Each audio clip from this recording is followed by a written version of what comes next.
न्यायव्यवस्था ही शासन व्यवस्थेच्या सर्वात महत्त्वाच्या स्तंभांपैकी एक मानली जाते. लोकांना न्याय मिळाल्याने मनःशांती आणि समाधान मिळते. न्याय मिळवून देणे ही सामाजिक सेवा आहे. वकिलांकडे लोकांना न्याय मिळवून देण्याची ताकद आहे. समता, प्रामाणिकपणा आणि न्याय्यता हा न्यायव्यवस्थेचा मुख्य उद्देश आहे, असे मत मुंबई उच्च न्यायालय माजी न्यायमूर्ती डॉक्टर एस फळसाणकर जोशी यांनी व्यक्त केले. Jadhavar group of institutes, Jadhavar college of law तर्फे राष्ट्रीय परिसंवाद कायदा आणि करिअरच्या संधी 2025 या परिषदेचं आयोजन नर्रे येथील doctor Sudhakarrao Jadhavar educational campus येथे करण्यात आले.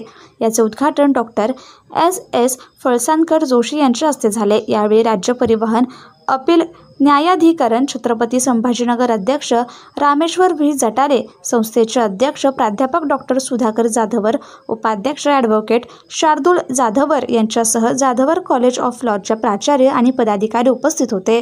मूठ कोर्ट सोसायटी इस्टॅब्लिशमेंट पुस्तकाचं प्रकाशन यावेळी झालं. त्यांच्याकडे सुद्धा ज्ञान त्याच्यापेक्षा काहीच पटीने जास्त आहे, परंतु भाषेचा अभाव कुठेतरी आहे. म्हणून त्या लोकांना त्याच्यामध्ये या मोठमोठ्या प्लॅटफॉर्मवरती येता येत नाही आणि म्हणून ही सगळी लोक पुढे आली पाहिजे. म्हणून आपला जो प्रयत्न आहे तो प्रयत्न अत्यंत मोठ्या प्रमाणावरती आपण त्या ठिकाणी करतोय. आज मॅडम या मंचावरती आहेत, स्वतः सर या मंचावरती आहेत. मी या दोन्ही लोकांना एक मनापासून त्या ठिकाणी विनंती करणार आहे. ती माझी विनंती अशी आहे की आपल्या कॉन्स्टिट्यूशन मध्ये आपलं कॉन्स्टिट्यूशन असं सांगतं की प्रत्येक माणसाला त्या ठिकाणी न्याय मिळाला पाहिजे. प्रत्येक गोरगरीब व्यक्तीला त्या ठिकाणी कायदा समजला पाहिजे आणि त्याच्यासाठी हायकोर्ट असेल, सुप्रीम कोर्ट असेल, प्रत्येक आता निर्णय सुद्धा जजमेंट सुद्धा त्या भाषेमध्ये देण्यासाठी सुरुवात केलेली आहे. आपल्याकडे भाषेचं सुद्धा केंद्र त्या ठिकाणी कोर्टांमध्ये त्याच्यामध्ये उपस्थित झालेलं आहे.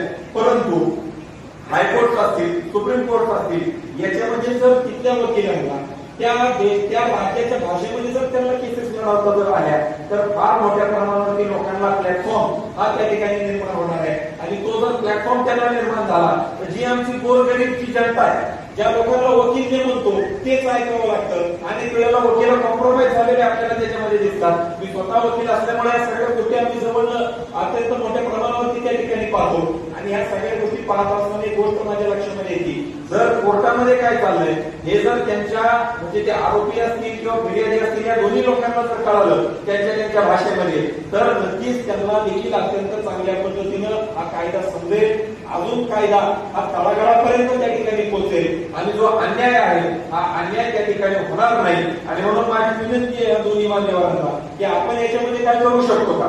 मी स्वतः सर्व राज्यांचे मुख्यमंत्री, सर्व महाराष्ट्राचे सर्व राज्यांचे जेवढी काही आपले त्या ठिकाणी चीफ जस्टिस आहेत, मग नंतर आपलं सुप्रीम कोर्ट असेल, या सगळ्या लोकांना युवा संसदेच्या माध्यमातून आम्ही पत्र लिहिलेलं होतं. आणि certificate courses, these are all the wonderful opportunities which you students will be having. Language is not barrier as such, though the topic on which I am talking is normally, whatever the grades are, whatever the opportunities are, whatever the folks privileges are of working in judiciary and the importance of judiciary, I may feel better in talking in English. That is the only reason. But I am really impressed with the work which is undertaken by this institute, and I most heartily welcome you all to the legal profession and also to this institute, the law college. Legal profession is considered to be the most noble profession.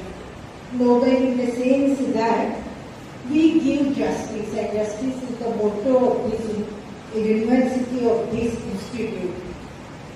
Justice always implies fairness, equity, equality, and that is what the judiciary aims at.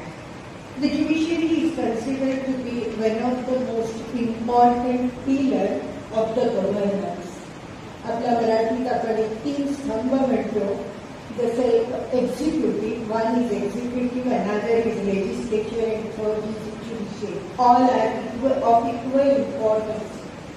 On the contrary, the constitution, or the constitution which we have adopted in the year 1950, is giving